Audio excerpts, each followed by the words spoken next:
So hello everyone, once again welcome to my YouTube channel. I hope आप सब लोग ठीक होंगे एंड ठीक ट्रेड कर रहे होंगे। जैसे कि आपने मेरा थंबनेल देखा कि आज अपन दी ओनली कैंडलस्टिक पैटर्न्स के वीडियो के ऊपर बात करने वाले हैं कि क्यों उसके बेस के ऊपर ट्रेड लेना आपके लिए इंपॉर्टेंट है और आपके लिए बेनिफिशियल रहेगा। सो इस क्वेश्चन का आंसर जानने के लिए आपको मेरे वीडियो के एंड तक बने रहना पड़ेगा। और if you are new to my channel तो आपके भाई को लाइक एंड सब्सक्राइब करके सपोर्ट दिखाइए। सो चलिए चलते हैं अपने ट्रेडिंग स्क्रीन के ऊपर। So first candlestick pattern is engulfing candlestick pattern.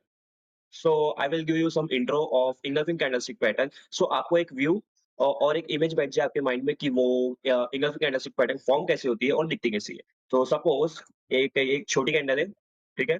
और उसकी नेक्स्ट कैंडल फॉर्म होके उसके उससे बड़ी बन जाए इन सिंपल वे ऐसा।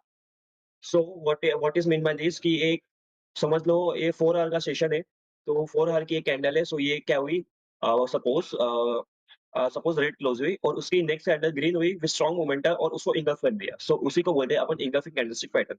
सो इसका सिंपल सा लॉजिक क्या है कि मार्केट में एक सेलिंग प्रेशर था और इमीडिएटली उसका नेक्स्ट सेशन बुलिश आया, मतलब वहाँ पे एक रिवर्सल आने के चांसेस है। वहाँ पे अभी बायर्स ने सेलर्स को डोमिनेट करके बायर्स ने मार्केट को कंट्रोल कर लिया। So this is what the logic behind of engulfing candlestick pattern. So इसको अपन कहाँ यूज़ कर सकते हैं? सो इसको अपन ट्रेंडिंग मार्केट में यूज़ कर सकते हैं और इसको एंट्री के हिसाब से इसको यूज़ कर सकते हैं। और अगर ये कहीं आपके की पॉइंट पे फॉर्म हो रही है, तो वहाँ पे भी आप इसके साथ जा सकते हैं। की पॉइंट एंड टाइम फ्रेम, जितना बड़ा टाइम फ्रेम रहेगा उतना उस कैंडलस्टिक के रिस्पेक्ट होने के चांसेस हाई रहेंगे। सो आप इस कैंडलस्टिक को एक एंट्री कन्फर्मेशन के हिसाब से यूज़ कर सकते हैं आपके प्रूवन स्ट्रैटेजी के ऊपर, जो आपकी स्ट्रैटेजी आपने बिल्ड की है। सो इसको अपन चार्ट के ऊपर देखते हैं कि ये दिखती कैसी है, ठीक है? So here is one example of engulfing candlestick pattern, ठीक है? Here is second example of engulfing candlestick pattern, third example of engulfing candlestick pattern, fourth. So और अपन देखते हैं कि कहाँ पे engulfing candlestick pattern फॉर्म हुई है। So here also one example. So आप ऐसे अपने चार्ट्स पे देख सकते हैं कि engulfing candlestick pattern फॉर्म कैसे हो रही है, कहाँ पे हो रही है। So उसके बेस के हिसाब से आप इसे चेक कर सकते हैं आपके चार्ट्स के ऊपर। सो मार्केट यहाँ पे इंगल्फिंग बनाया, रिवर्स, मार्केट यहाँ पे इंगल्फिंग बनाया, बेयरिश साइड रिवर्स, मार्केट यहाँ पे इंगल्फिंग बनाया, रिवर्स। सो यहाँ पे ऐसे हज़ारों एग्ज़ाम्पल है, वहाँ पे आप जाके चेक कर सकते हैं कि कौन-सा एग्ज़ाम्पल आपके लिए बेस्ट सूटेबल है। सो अपन चलते हैं अपनी नेक्स्ट कैंडलस्टिक पैटर्न्स के ऊपर and the second candlestick pattern is pin bar pattern. So many traders get confused between pin bar and hammer. So I will give you some example of pin bar. So what pin bar look like and what hammers look like. So मैं आपको कुछ example देता हूँ कि उन दोनों का difference क्या है। So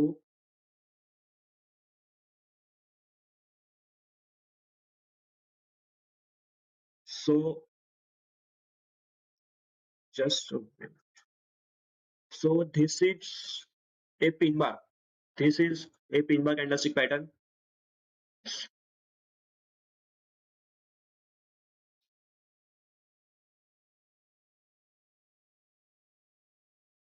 So ये है पिन बार एंड अरे सॉरी, पिन बार और ये है hammer. So most most of the trader confuse होते हैं, वो पिन बार को हैमर को पिन बार समझ के उसके ऊपर ट्रेड लेते हैं। सो hammer is also a powerful candlestick, but in my opinion, pin bar is more powerful than the hammer. So I'll give you some example of these two candlestick pattern and try to explain you why pin bar is more powerful than hammer. So how pin bar get formed?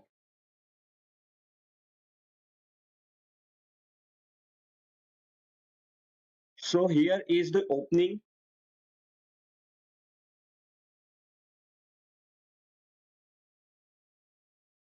So market यहाँ पे open होता है, ठीक है? और market ऐसे ऊपर जाता है और फिर यहाँ पे जो सेलर्स रहते हैं, वो यहाँ पे पूरा सेल, सेल, सेल करके पूरा ये जो बाइंग प्रेशर है उसको डोमिनेट करके ऐसा यहाँ पे नीचे जाके क्लोजिंग देते और यहाँ पे एक वीक बन जाती है। सो ये शो करता है, ये बताता है कि वहाँ पे सेलर्स बैठे हैं और वो बायर्स को डोमिनेट कर रहे हैं, ठीक है? और ये लॉन्ग वीक बताती है कि यहाँ पे से मार्केट जहाँ पे ओपन हुआ, वहाँ से यहाँ तक बायर्स ने मार्केट को पुश किया, बट इंस्टेंटली वहाँ पे सेलर्स के पास मोर क्वांटिटी थी और मोर सेलर्स थे, जिनने वहाँ पे सेलिंग करके उस कैंडल्स स्टिक को फ्लिप करके सेलिंग कैंडलस्टिक के सेलिंग कैंडलस्टिक पे फॉर्म किया और बाइंग जहाँ पे भी ये जिस कंडीशन के हिसाब से मार्केट फॉर्म करती है। और हैमर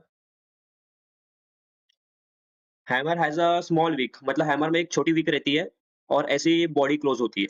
सो उसका इसका भी यही सेम लॉजिक है कि यहाँ पे सेलर सेल करते हैं और बायर्स और यहाँ पे आके क्लोज़ होती है। और और ओपनिंग यहाँ पे होती है और क्लोजिंग यहाँ पे होती है। So in my opinion pin bar is more powerful than hammer. So अब चलो कुछ एग्ज़ाम्पल देखते हैं अपन चार्ट्स पे। सो देख सकते हैं कि यहाँ पे मार्केट ने 2 बार पिन बार फॉर्म किया है। So here is the fall. यहाँ पे मार्केट ने 3 बार देखिए सिग्नल दिया है फॉल। यहाँ पे मार्केट ने 3 बार फॉर्म करके पुश, पुश एंड हियर। सो देखिए, यहाँ पे भी एक अभी बहुत लोग बोलेंगे कि ये पिन बार है, बट ना, दिस इज़ अ हैमर, ये हैमर है। सो यहाँ पे आप डिफरेंस देख सकते हो दोनों में कि पिन बार की विक और हैमर की विक का डिफरेंस कि पिन बार की बॉडी कितनी स्मॉल है और हैमर की बॉडी कितनी स्मॉल है। आप उनका कंपैरिज़न देखो हाँ, कि हैमर भी स्ट्रॉन्ग है बट मैं पिन बार में कंफर्टेबल हूँ, इसलिए मैं आपको बता रहा हूँ और मेरे एक्सपीरियंस के हिसाब से आपको बता रहा हूँ। Pin bar is more trusted as compared to hammer. So चलिए चलते हैं अपने थर्ड कैंडलस्टिक पैटर्न्स के ऊपर। And the third candlestick pattern is morning star or evening star candlestick pattern. So morning star is for buying and evening star is for selling. So मैं आपको थोड़ा rough explanation और view दे देता हूँ कि मार्केट मॉर्निंग स्टार और evening star form कैसे करती है। सो ये सपोज़ ये बाइंग कैंडल, ठीक है? और मार्केट यहाँ पे आके कन्फ्यूज़ हो गया है। आई मीन मार्केट यहाँ पे आके एक डोजी बनाता है।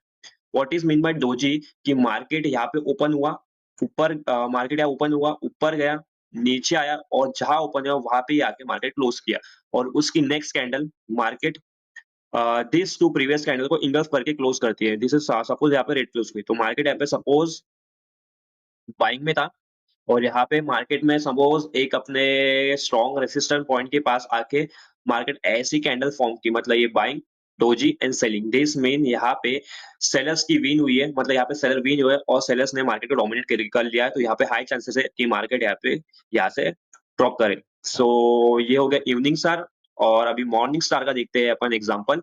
सो सपोज़ कि मार्केट यहाँ से ड्रॉप हो रहा है, सेम रहेगा, ठीक है?